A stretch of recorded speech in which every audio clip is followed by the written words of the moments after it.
لا حول ولا قوة إلا بالله العلي العظيم. أعوذ بالله من الشيطان الرجيم. بسم الله الرحمن الرحيم. الحمد لله الذي لا يبلغ مدحته القائلون ولا يحصي نعمه العادون ولا يعدي حقه المجتهدون الذي لا يدركه بعد الهمم ولا ينال الغوث الفتن الذي ليس لصفته حد محدود ولا نعت موجود ولا وقت معدود ولا أجل ممدود. والصلاة والسلام على نبينا وحبيبنا سيدنا ومولانا أبي القاسم محمد اللهم صل على محمد وآل محمد. والصلاة والسلام على أهل بيته الطيبين الطاهرين المعصومين المظلومين المنتجبين الحادين المهديين ولا سيما إمام زماننا بقية الله في الأرضين. اللهم صل على محمد وآل محمد. واللعنة الدائمة على أعدائهم أجمعين. درود پڑھیے محمد. اللهم صل على محمد وآل محمد. زرداران امام مظلوم حقیقی معنوں میں قرآن مجید کا کوئی بھی سورہ ایسا نہیں ہے کہ جس کے اندر ذکر محمد و آل محمد اشارتاً بیان نہ ہو، استعارتاً بیان نہ ہو. گزشتہ ہفتے کی بحثوں کو اگر آپ ذہن میں رکھیں تو یقیناً آپ کو اب یہ بات سمجھنے میں آسانی رہے گی کہ استعارہ میٹافوریکل گفتگو کرنا خطاب کرنے والے کی شان میں اضافہ کرتا ہے اور اسی طرح سے مخاطب کے درجے کو بھی اوپر لے جاتا ہے، کیونکہ کہا الکنایۃ ابلغ من الصریح. Metaphorical talk is better than direct discussion. صراحت کے ساتھ کسی کے ساتھ بات کرنا ایک عامیانہ گفتگو ہے اور اشارتاً کسی کے ساتھ بات کرنا یقیناً سننے والے کے لیے باعث فضل ہے کہ بولنے والا اسے اس قابل سمجھتا ہے کہ وہ اشارہ سمجھے گا. خداوند تعالیٰ نے پورے قرآن کے اندر جو عام میسیجز دیے ہیں وہ میسیجز ہیں جس کے اندر ایمان یا نا ایمان ہونے کی کوئی شرط نہیں. مثلا کوئی بھی عربی جاننے والا اگر قرآن کی یہ آیت پڑھتا ہے وما محمد الا رسول اور محمد کچھ نہیں ہے صرف خدا کے رسول ہیں تو وہ یہی ترجمہ کرے گا. لیکن جب مومن اس سے یہ آیت پڑھے گا تو وہ اس کے لیے باعث ہدایت بن جائے گی کہ خدا کو یہ کہنے کی ضرورت کیوں پیش آئی کہ صرف خدا کے رسول. یہ کہنے کی ضرورت اس لیے پیش آ رہی ہے، یہ ایک مومن سوچ سکتا ہے، اس لیے آغاز قرآن میں کہہ دیا تھا لا ریب فیہ، اس کتاب میں، ذالک الکتاب لا ریب فیہ، یہ وہ کتاب ہے جس میں کوئی شک نہیں ہے. اور اگلا جملہ کیا ہے؟ ہدی للمتقین. یہ باعث ہدایت تو ہے لیکن صرف اہل تقوی کے لیے باعث ہدایت ہے. اور دوسری جگہ کہہ دیا کہ اگر تم ایمان نہیں رکھتے کج دلی سے، دل میں کجی رکھتے ہوئے، ٹیڑھے دل کے ساتھ ترچھی نگاہوں سے قرآن پڑھو گے تو یہ تمہاری ضلالت و گمراہی میں اضافہ کرے گا اور کچھ نہیں کرے گا. پھر ایک مقام پہ کہا شفاء و رحمت للمؤمنین، قرآن رحمت تو ہے لیکن صرف اس کے لیے جو ایمان رکھتا ہے اس کتاب. قرآن رحمت تو ہے لیکن صرف اس کے لیے جو ایمان لے کے آئے گا اور ایمان کے ساتھ اس قرآن کو پڑھے گا. میں نے آپ کے سامنے سورہ آل عمران کی ایک آیت کا صرف ابتدائی حصہ بیان کیا ہے. وما محمد اللہ رسول قد خلت من قبلہ الرسل.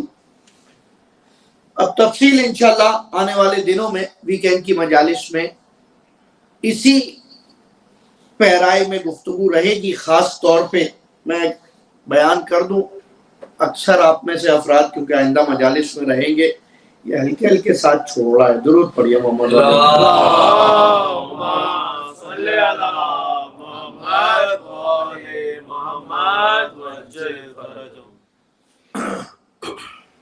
کہ آنے والے اب دنوں میں جو موضوعات ہیں وہ مرتبط یہیں سے ہوں گے، اور جو آج سے ساتھ ہیں وہ زیادہ سمجھیں گے، اور جو بعد میں جوائن کریں گے وہ تبرک و ثواب بہرحال حسب توفیق لے کر جائیں گے. تو اب یہ سوچ کے سنیے گا کہ اب یہ سلسلہ وار گفتگو ہے. درود پڑھیے محمد. اللہم صلی علی محمد و آل محمد. میں نے اس طرح سے ان ایام میں اس سے پہلے کبھی ایسے گفتگو نہیں کی ہے، اور یہ 5 مجالس میں جو عنوان جن حضرات کی طرف سے ملے ہیں وہی عنوان رہیں گے. ٹھیک ہے علی صاحب، آپ کا عنوان وہی رہے گا، مودت اہل بیت، اسی بحث کے ذیل میں. ہانی صاحب کا عنوان حی علی خیر العمل وہی رہے گا، اسی بحث کے ذیل میں. شبی بھائی کا مرثیہ اسی بحث کے ذیل میں. عاصم کاظمی صاحب کا معرفت امام زمانہ عجل اللہ فرجہ الشریف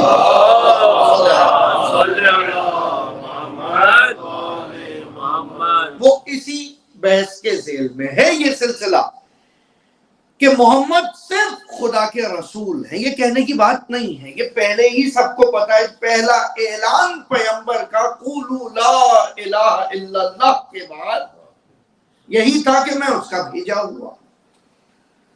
پہلا اعلان پیغمبر نے جو کوہ فاران پہ جا کر روز بعثت کیا، 27 رجب کو جو اعلان کیا، جو روز بعثت کی بات ہے. میں 10 سال سے تو تقریباً آپ کے سامنے زور دے رہا ہوں کہ خدا را اس کو ہرگز شب معراج سے مکس اپ نہ کریں. کوئی معراج 27 رجب کو بھی ہو گئی ہوگی، کیونکہ ایک دن کی معراج کی بات تھوڑی ہے، ان کی ساری زندگی معراج ہی معراج. کوئی ایک دفعہ معراج ہو گئی ہوگی، وزٹ ہو گیا ہوگا، لیکن اصل معراج وہ اس مہینے میں نہیں ہے. ٹھیک ہے، وہ ماہ رمضان میں. بہرحال یہ 27 رجب کو جو اعلان بعثت ہے، 40 سال کے بعد پیغمبر زندگی گزارنے کے بعد اب اعلان کر رہے ہیں، جب اپنے آپ کو سچا منوا چکے ہیں، ٹرسٹیبل منوا چکے ہیں، امانت دار منوا چکے ہیں. سب کو یہ یقین آ گیا کہ محمد نہ تو جھوٹ بولتا ہے، نہ خیانت کرتا ہے، نہ دنیا پرست ہے، نہ کسی کو نقصان پہنچا سکتا ہے. جب یہ ساری چیزیں پروو ہو گئی تو کہا کہ اب کہو کہ کوئی معبود نہیں سوائے اللہ، وَأَنَا رَسُولُ، اور میں اس کا رسول. یہ اعلان کیا ایک پہاڑی پہ جا کے، اور شاید اس پہاڑ پہ جا کے بھی اعلان اس لیے کیا کہ کم سے کم یہ سرزمین مکہ کی فضا میرے اس اعلان پہ گواہ رہے. ٹھیک ہے. اور جب یہ اعلان ہوا، دیکھیں کتنی عجیب بات ہو کہ آج حسنین صاحب مجلس میں اعلان تو کرتے اور یہاں کوئی آتا نہ پڑھ سننے والا. صحیح، مولانا کو بول دیتے آپ آ جائیں، اور کسی آنے والے کو نہ بولتے. یا کوئی آنے والا نہ ہوتا. پیغمبر نے ان کو جب یقین ہو گیا کچھ آنے والے ہیں تو سارے انتظامات ہونا شروع ہوئے. پیغمبر کو جب یقین ہو گیا کم سے کم میرے اس اعلان کے بعد کوئی رہے گا جو میرے اعلان کو قبول کر لے گا. آغاز اسلام، اس وقت یہ اعلان کیا جا رہا ہے کیونکہ مذہب اسلام کا سب سے پہلا حکم مرد و زن کی تفریق کو مٹانا تھا. یہ آج جو فیمنزم کے الٹے جھنڈے لہراتے گھوم رہے ہیں بیچارے، انہیں نہیں پتا جو عظمت کردار اسلام نے عورت کو عطا کیا. زندہ ترگور کر دینے والوں کی بستی میں پیغمبر نے اپنے مقام سے اٹھ کر اپنی بیٹی کا استقبال کیا، اس کے ہاتھوں کو بوسہ دے کر اس کا استقبال کیا. اپنے مقام پر وما محمد الا رسول، محمد صرف رسول ہے، چاہے منبر پر ہو یا بستر پر ہو. اپنے مقام پر بٹھا کر عورت کو عزت دی. کم سے کم جب یقین ہو گیا ایک عورت ہے جو ساتھ دینے والی ہے، ایک مرد ہے جو ساتھ دینے والا ہے، اعلان اسلام شروع ہوا. پہلی دعوت ذو العشیرہ، پہلی ہی دعوت میں اعلان کر دیا جو آج مجھ سے وعدہ کرے گا وہ میرا وصی ہوگا، وہ میرا جانشین ہوگا، وہ میرا وزیر ہوگا. میں جو ہے وہ اس وقت ذوالعشیرہ نہیں پڑھا، صرف اشارہ کر رہا ہوں. جب وہ گواہی دینے والا، ساتھ دینے والا اتنا مضبوط ہو گیا، اس کی پنڈلیوں میں جان آ گئی، تب جا کے یہ اعلان کیا جا رہا ہے. اور کیا کہنا اس اعلان کا کہ بار بار اٹھ رہا ہے تو ابو طالب کا بیٹا، پھر ایک بار اعلان ہوا اتمام حجت کے لیے، پھر ابو طالب کا بیٹا، پھر ابو طالب کا بیٹا. اور جب یہ بات حتمی ہو گئی تو اب سمجھیے پیغمبر نے بے حیثیت رسول، یہ خطیبانہ جملہ نہیں ہے، عقیدے عقیدت کا جملہ، پیغمبر نے بے حیثیت رسول پہلا حکم جو دیا ہے وہ وزارت و وصیت علی بن ابی طالب کا دیا ہے. پہلا لا الہ الا اللہ کے بعد، اپنی رسالت کے بعد، بھائی پہلے خدا ثابت ہوگا پھر رسول ثابت ہوگا. اب رسول جب مان لیا، اب رسول مان لینے کے بعد پہلا آفیشل حکم وما محمد الا رسول، محمد صرف خدا کا رسول ہے. پہلی آفیشل اسٹیٹمنٹ بارگاہ رسالت سے جو صادر ہو رہی ہے وہ وزارت علی کے لیے، وصایت علی کے لیے صادر ہو رہی ہے.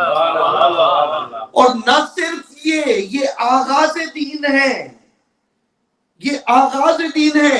اکمال دین بھی اگر ہو رہا ہے تو من کن تو مولا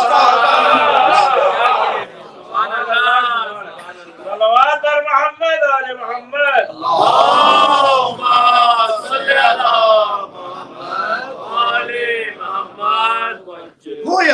گویا اگر تفصیل دین میں جاؤ تو پیغمبر کی پوری زندگی ہے جس میں احکام بیان کیے جائیں گے، اور اگر تلخیص میں خلاصے میں جاؤ تو صرف اعلان ولایت امیر المومنین اور کچھ نہیں. اب اس اعلان کے ساتھ، اس مقدمے کے ساتھ 2 مہینے 8 دن عزاداروں کے لیے بہت اہم ہے. ٹھیک، پہلی محرم سے 8 ربیع الاول تک پیغمبر نے بھی 2 مہینے 8 دن گزارے ہیں جو کہ بہت اہم ہے، اعلان غدیر سے لے کر وصال تک. اب میں موضوع کھولنا شروع کر رہا ہوں. چیپٹر 2 مہینے 8 دن 18 ذیلحج سے لے کر 28 صفر تک. پیغمبر جب حج سے واپس پہنچے ہیں، واپس پہنچنے کے بعد پیغمبر نے لوگوں سے ملنا جلنا کم کر دیا، ایکٹیویٹیز لیمیٹڈ کر دی. 1 ماہ تک پیغمبر جناب ام سلمہ کے گھر رہے. گھر میں ازواج میں اختلافات شروع ہو گئے. گھر کے اختلافات تھے. گھر کے اختلافات ہوتے ہوتے جب باہر آنا شروع ہوئے تو وہاں سے مشکل پیدا ہوئی. پیغمبر کی طبیعت خراب ہونا شروع ہوئی ہے 23 صفر کو. یاد رکھیں یہ میرے بچے خصوصاً نوجوان, 23 صفر کو. دنیا کی کوئی اسلام کی تاریخ آپ اٹھائیے, کمال یہ ہے, ظلم یہ ہے, جو امت پیغمبر کے کنگھی کرنے کے انداز کو بتا رہی ہے, سیدھی آنکھ میں سرما کتنی سلائیاں لگاتے تھے, الٹی آنکھ میں کتنی سلائیاں لگاتے تھے بتا رہی ہے, پانی کتنے سانسوں میں پیتے تھے بتا رہی ہے, کھجور کھا کے خرمے کی گٹلیاں ہاتھ کے نیچے رکھتے تھے بتا رہی ہے. وہ امت یہ نہیں بتا رہی کہ اس اختلافات کے بعد زندگی کیسے گزری. غور کیجئے گا. اور آپ جو بیٹھے ہیں, آپ نے بچپن سے میرے سامنے اس وقت جتنے 40 پلس لوگ ہیں, حتی 30 پلس بھی بچپن سے 12 وفات سنتے تھے. ٹھیک, پاکستان ہندوستان کی بات ہو رہی ہے, سڈنلی وفات کا لفظ غائب ہو گیا. ابھی دیکھیے گا جتنی اسٹیٹمنٹ کوئی دنیا کا میگزین اٹھا لیجئے گا, انڈو پاک کی بات کر رہا ہوں, وفات کا لفظ نہیں ہوگا. شہید بھائی علی گڑھ سے چھپنے والے مجلے میں بھی, اور نظامدار کراچی سے نکلنے والے اخبار میں بھی, ربیع الاول کا جلوس, ربیع الاول کی چھٹی. تقسیم ہند کے بعد یہی 12 وفات یہاں منائی جاتی رہی, یہی 12 وفات وہاں منائی جاتی رہی. ہلکے ہلکے یہ وفات کا معاملہ ختم کر دیا گیا, کیونکہ سوال یہ ہونے لگے تھے کہ اگر وفات ہے تو 12 کو تو نہیں ہے, اور اگر ہے تو جشن کس بات کا ہے. اب مجھے یہ بتائیے کہ انسان کی زندگی میں 2 ہی قابل قدر واقعات ہوتے ہیں, یا آپ کی ولادت ہے یا آپ کی رخصت ہے. صحیح ہے. بہت سے تو ایسے ہیں کہ جن کی ولادت کا پتہ چلا نہ رخصت کا پتہ چلا.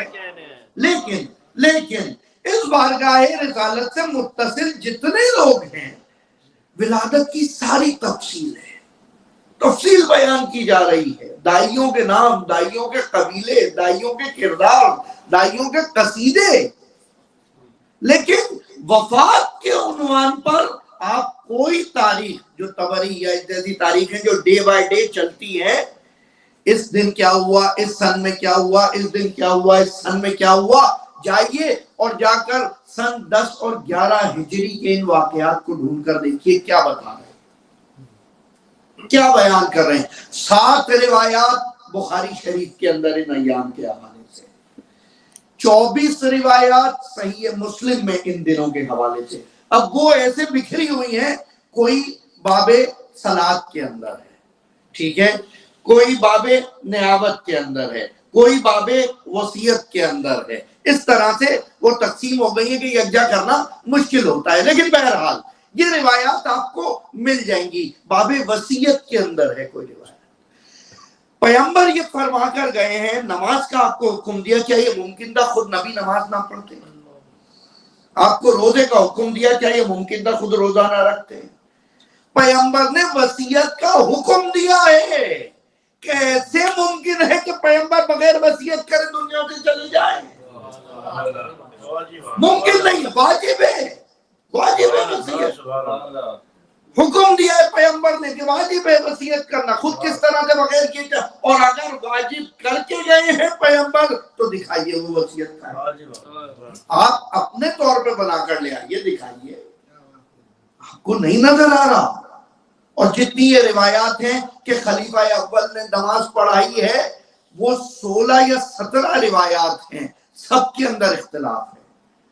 کوئی کہتے ہیں 21 نمازیں پڑھائی ہیں, کوئی کہتے ہیں 13 نمازیں پڑھائی ہیں, پتہ ہی نہیں چل رہا. 5 دن ہے پیغمبر کے, 23, 24, 25, 26, 27, بلکہ 24, 25, 26, 27, 28. واپس جائے, پیر کے دن پیغمبر کا وصال ہوا.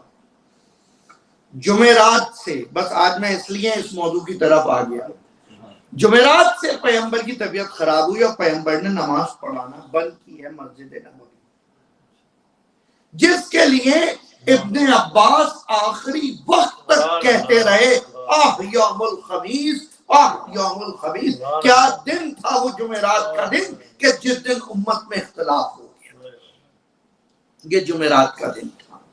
اور یہ وہ وقت تھا جس وقت پیغمبر نے ایک درخواست کی تھی، ایتونی بے بیاضن بے قلم دوات و بیاضن، مجھے دوات لا دو اور کاغذ لا دو کہ میں تمہارے لیے وہ لکھ دوں، لن تضل بعدی، کہ میرے بعد تم ہرگز گمراہ نہ ہو جاؤ۔ اس دن کے لیے ابن عباس آخری وقت تک رو رہے ہیں، دیکھیے جا کر تاریخ میں، تاکہ تم گمراہ نہ جاؤ۔ اس کا مطلب پیغمبر کو یہ علم تھا کہ میرے بعد یہ امت گمراہ ہو سکتی ہے، اس لیے اس بات کا اصرار کیا۔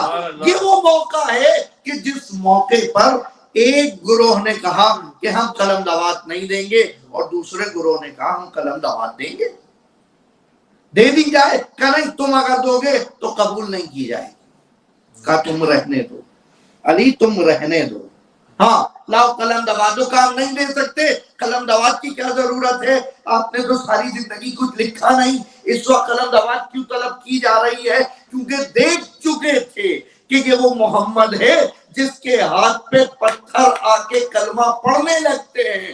بہت ممکن ہے قلم ہاتھ میں آئے اور لکھنا شروع ہو جائے اور ارمانوں کے سر قلم ہو جائے،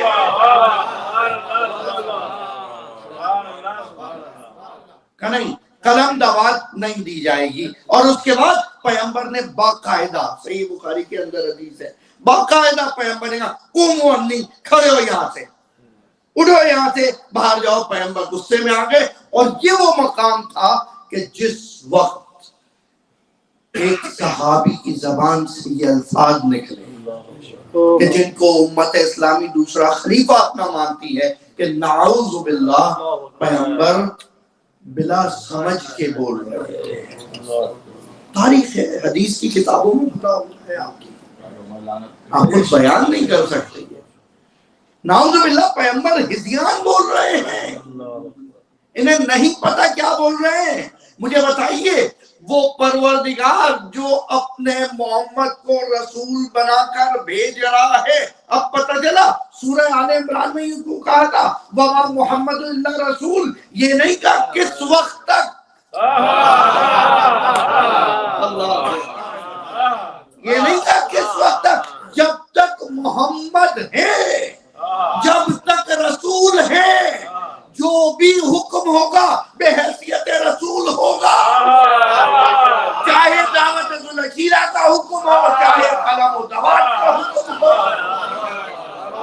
محمد آل محمد، اللہم صلی علی محمد وآل محمد۔ جب تک ہیں رسول ہے، اس کا مطلب، اور رسول کا مطلب میں آپ کو بتا چکا ہوں، یہاں وما محمد اللہ نبی نہیں کہا، نبی یعنی وہ جب خبر لے رہا ہو، رسول یعنی جب اپنا کام پورا کر رہا ہو۔ گویا محمد جو کر رہے ہوں گے وہ کام اپنا پورا کر رہے ہوں گے، رسول خدا کے پیغام کو پہنچانا، رسالت کو پہنچانا ہے، لوگوں سے مربوط ہے۔ تنہائی میں بیٹھ کے رسالت کی فرائض کی ادائیگی نہیں ہوتی، وہ پیغمبر کی ذاتی زندگی ہے۔ جب نماز پڑھتے ہو خدا روک بھی دیتا ہے، قم اللیل الا قلیلا، اے محمد پوری رات نہ کھڑے ہوا کرو، ہمارے گھٹوں میں ورم آ گیا، کچھ دیر کے لیے کھڑے ہوا کرو۔ لیکن جب مشقت اٹھانے کی بات آئی کہیں نہیں روکا جاتا، چاہے اب گھوڑا بن کے بچوں کو سواری کرائی جا رہی ہے، چاہے کاندھے پہ اٹھا کے باہر نکال، یہ رسول ہے، یہ نانا نہیں ہے، یہ نانا نہیں ہے۔ یہ جو پیغمبر بیٹی کے آنے پہ اٹھا، نہیں، بیٹی کے آنے پہ باپ نہیں اٹھا، فاطمہ کے آنے پہ رسالت اٹھ رہی ہے۔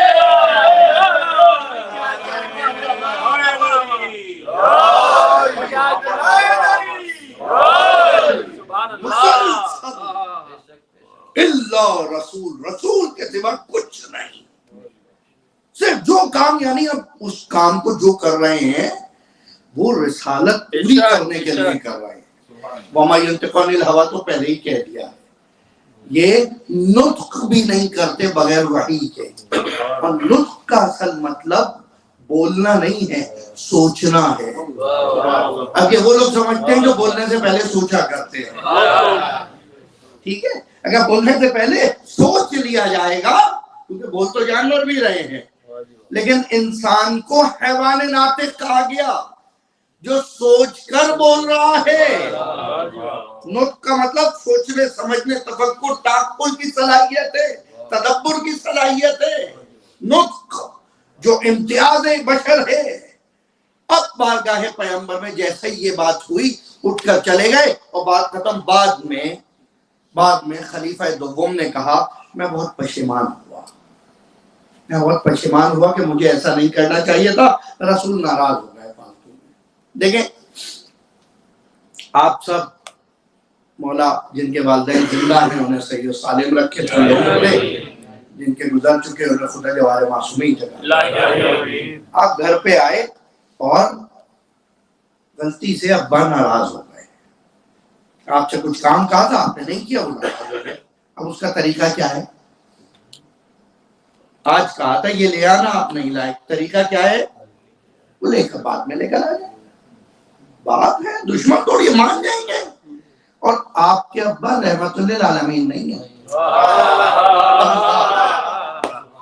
بھائی آپ کی کتابوں کے مطابق جنہوں نے ابو سفیان کو گلے لگا لیا، جنہوں نے ہندا کو معاف کر دیا، قاتل حمزہ کو معاف کر دیا، وہ رسول صرف کاغذ قلم نہ دینے پر آپ کو معاف نہ کرتے، دوسرے دن لے آتے. یہ واقعہ جمعرات کا ہے. پیغمبر کی رخصت یہاں دنیا سے منڈے کے دن ہے، پیر کے دن ہے. 5 دن ہے درمیان میں. 6 دن میں تو خدا نے دنیا بنا دی تھی.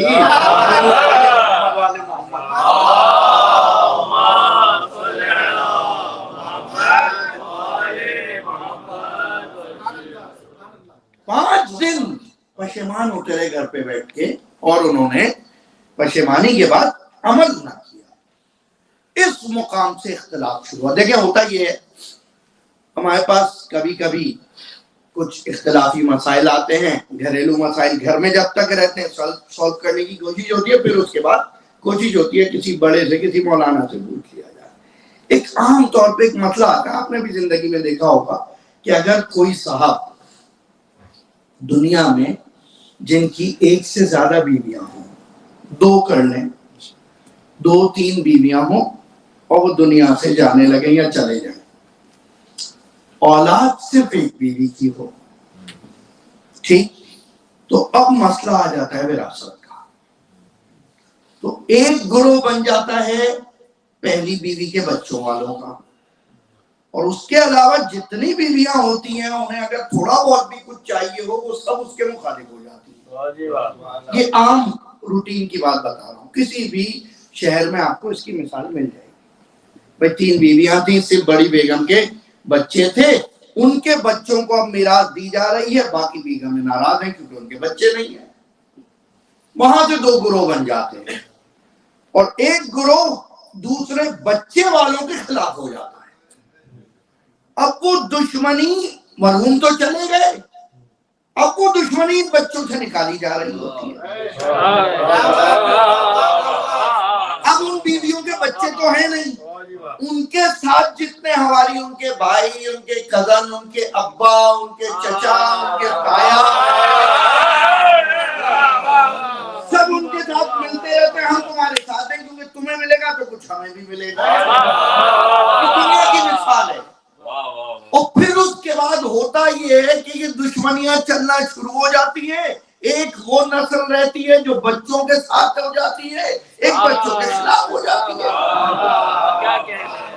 آج جو اختلاف دکھ رہا ہے، جو سب ہمیں مار رہے ہیں، سب ہمارے خلاف ہیں، اس کی وجہ یہ ہے کہ ہم اپنے نبی کا دفاع کر رہے ہیں. بھائی اولاد ہی تو باپ کا دفاع کرتی ہے.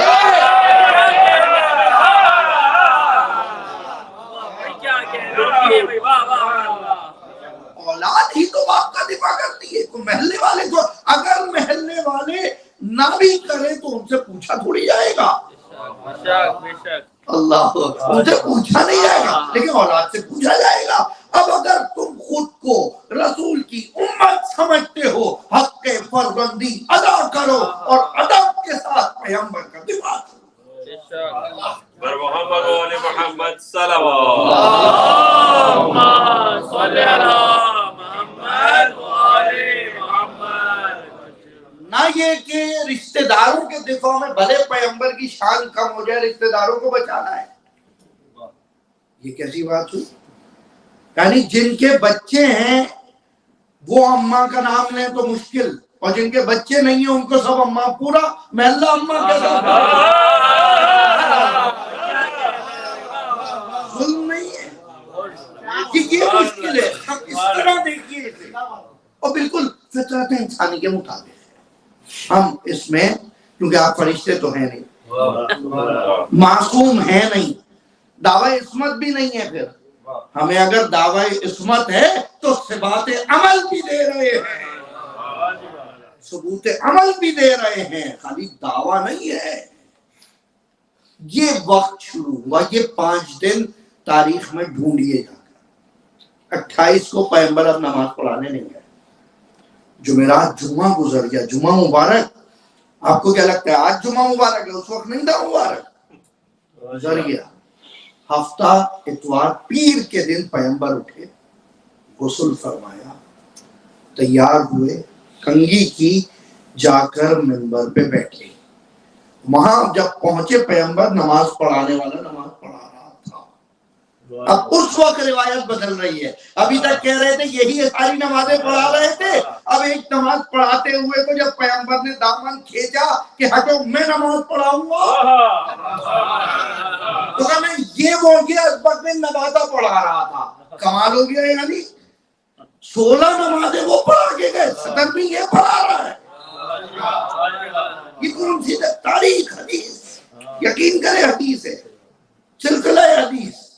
اب تک ساری نمازیں وہ پڑھا رہے تھے اس لیے وہ جانشین ہے. اور پھر کہا جو نماز کی امامت نہیں کرے گا وہ رسول کی نیابت کیسے کرے گا؟ کہ حضور نماز کی امامت کے لیے خلافت کی شرط نہیں ہے، خلافت کی شرط نہیں ہے نماز کی امامت کے لیے. قرآت صحیح ہونی چاہیے، ظاہراً عادل ہونا چاہیے، احکام نماز آنے چاہیے، شکل و صورت سے مسلمان لگتا ہو. اسی شکل و صورت کے چکر میں تو امت کا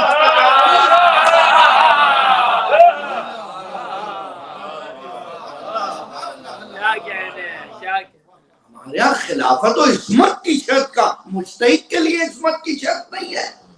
ہاں ایک شرط ہے عدل کی، کہ مجتہد عادل ہو. آپ تو خدا کے لیے اسے ضروری نہیں سمجھتے. ہم تو اپنے مفتی کے لیے بھی جس سے ہم فتویٰ لیتے ہیں عدالت کو شرط سمجھتے ہیں. اسی لیے ہم کہتے ہیں یہ وہی ولایت پروردگار ہے جو ہوتی ہوتی فقیہ کے ہاتھ تک آتی. تسلسل ہے. وہ اسی احکام الہی کو کیونکہ بیان کر رہا ہے، اپنی ذات سے کچھ تھوڑی کہہ رہا ہے فقیہ، اس لیے اس کی ولایت ہے. بہرحال اب یہ منڈے کا دن آ گیا، پیر کا دن. پیغمبر آئے اور پیغمبر نے آ کر پڑھاتے ہوئے نماز ہٹایا اور دوبارہ نماز پڑھائی. دوبارہ نماز پڑھائی. اس کے بعد پیغمبر منبر پہ گئے اور منبر پہ جا کے پیغمبر نے پھر کہا میں نے تمہیں کہا تھا کہ انی تارکم فیکم الصخر ہے، کہ میں تمہارے درمیان 2 چیزیں چھوڑے جا رہا ہوں، کتاب اللہ و عطرتی اور لن یفترقا حتی یرد الی الحوض. اور یہ دونوں ایک دوسرے سے جدا نہیں ہوں گے یہاں تک کہ حوض کوثر پہ مجھ سے ملاقات کریں. ہرگز جدا نہ ہوں گے. پیغمبر نے کہا تھا، کٹے سر پہ حسین نے، نوکے نیزہ پہ کٹے سر حسین نے اس کو ثابت کر کے دکھایا قرآن پڑھ کے کہ ہمیں کوئی جدا نہیں کر سکتا. اور آج بھی جو ذکر اہل بیت ہم کرتے ہیں، آغاز بھی قرآن سے اور اختتام بھی.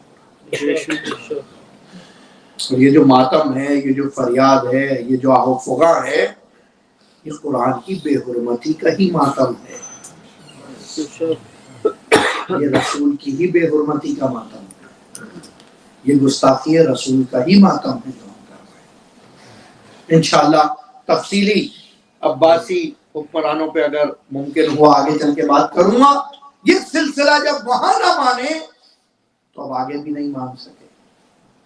یہ آج کل کے ایام کے وقت، ان وقت جمعرات، جمعہ، ہفتہ، اتوار، تاریخ خاموش ہے،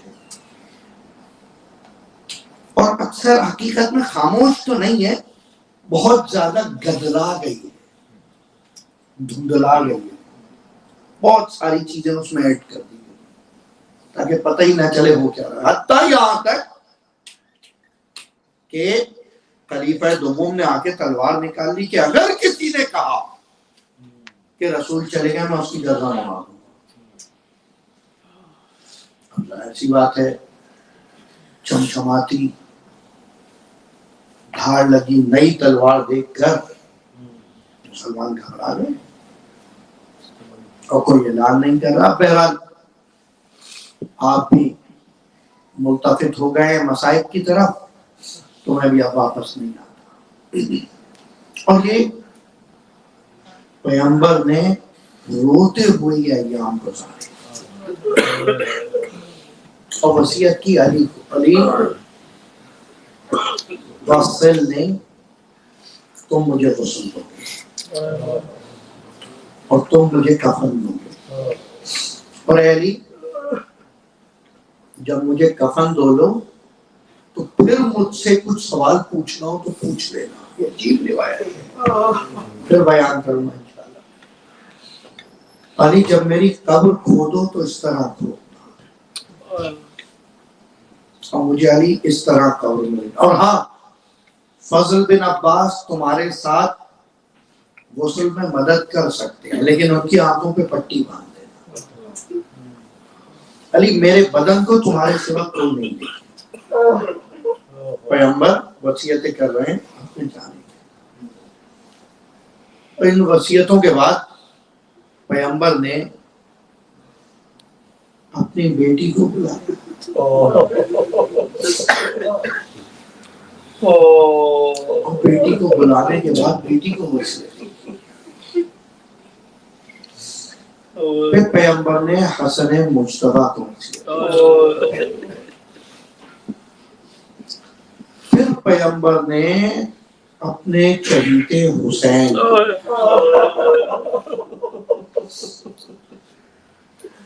کہتے ہیں حسین کو سینے سے لگا کے پیغمبر روتے جاتے،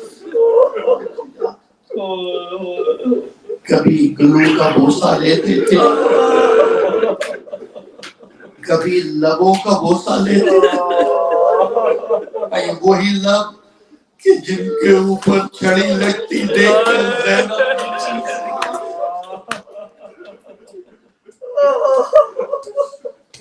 وہ پیغمبر نے یہ وصیتیں کی، اور اس کے بعد پھر کہا زہرا تم پریشان نہ ہو، تمہیں پتہ ہے مہدی تمہاری ہی نسل میں ہے۔ کہا حسین تمہاری نسل میں جو میرے بیٹے ہیں ان میں ہی مہدی ہوگا، اور پھر بعض روایات میں نام بیان کیے،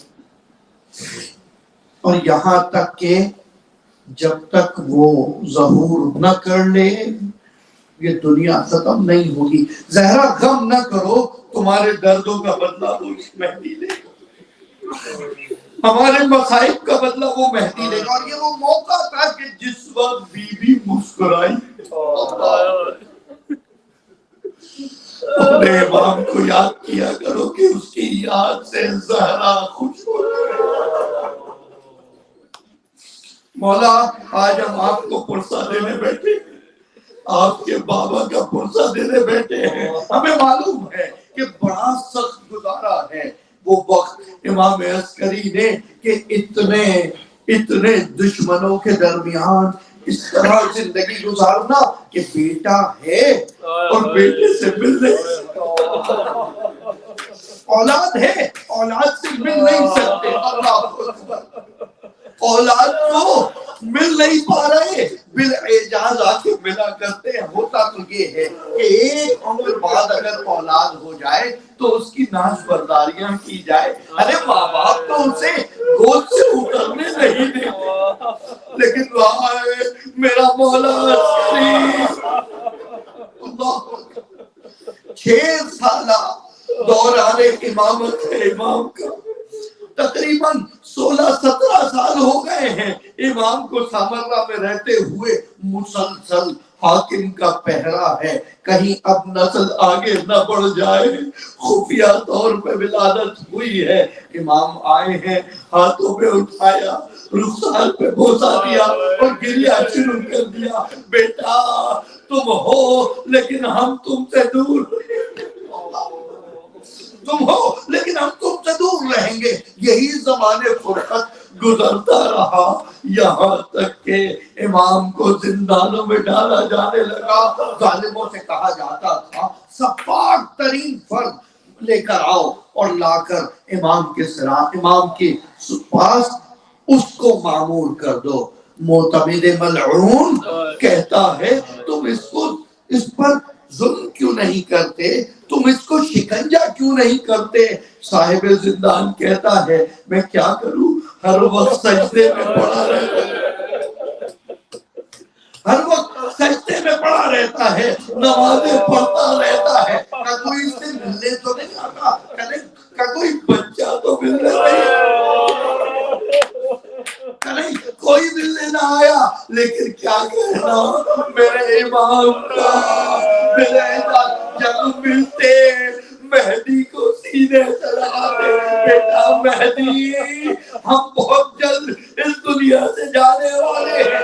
4-5 سال کی عمر میں بچے کو بتایا جا رہا ہے کہ تمہارا باپ اب جانے والا ہے. امام کو زہر دیا گیا.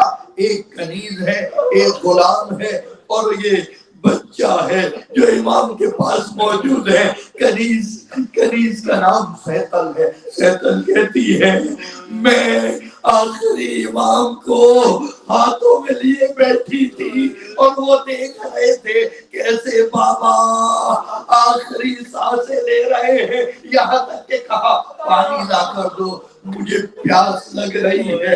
اور پانی پینے سے پہلے کہا پہلے وضو کر لیتے ہیں, نماز پڑھی جائے.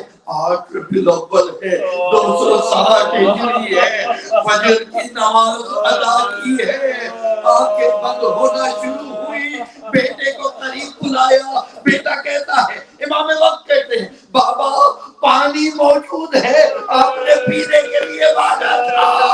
عجب نہیں اس وقت کربلا کے پیاسے جن کو یاد کیا ہو, ہم بھی پیاسے جا رہے ہیں. ہمارا جد حسین بھی پیاسا گیا تھا, لیکن ہاں میرے امام آپ موجود تھے, بابا کو دیکھ رہے تھے.